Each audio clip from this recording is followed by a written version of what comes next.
I'm David Lombardino, Editor-in-Chief of DLA Editors and Proofers, here to give you our tips for writing a successful letter of recommendation.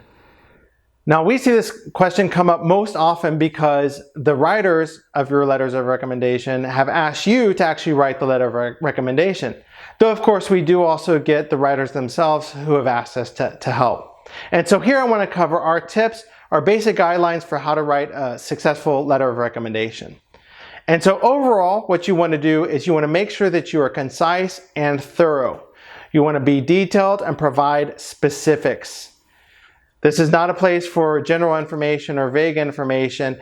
And generally speaking, you want the letter to be from the writer's point of view. In other words, it should communicate ideas that are only from the point of view of the writer or only items that the writer has direct knowledge of.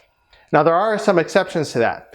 It could be that if somebody's in an oversight position or overseeing position, like an attending physician, happened to hear from nurses or medical staff something about you, then that would be okay. I mean, if it's direct information from somebody under that person or who would be responsible for receiving information, then that would be all right. But otherwise, what you want, even if it's an attending physician or somebody from an oversight perspective, like a dean, you would wish that the details in the letter would be ones that that person has witnessed directly from the candidate.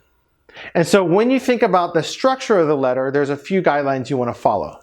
You want to open with a concise statement about the purpose of the letter. 1 to 2 sentences for the introduction to state, I am recommending this person for this position. That's it.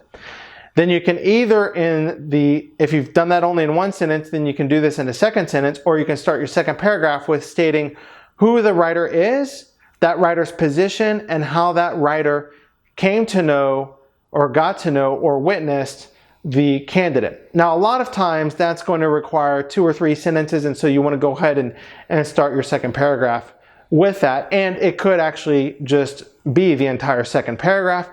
Then either in the second half of the second paragraph or a new third paragraph, you could go into the details of what you want to present.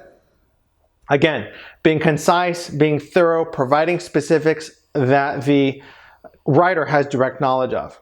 And then finally, you want to conclude with 2 sentences, 2-sentence paragraph stating, thank you for your consideration, or something along those lines. I'm available for any further questions you may have, something like that.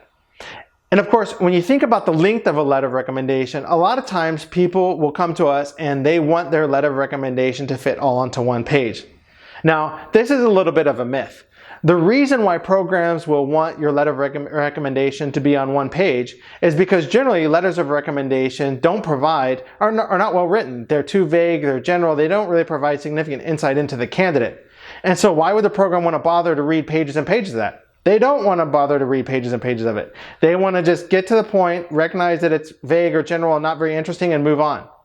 But what they really want are thorough letters of recommendation that go beyond a page.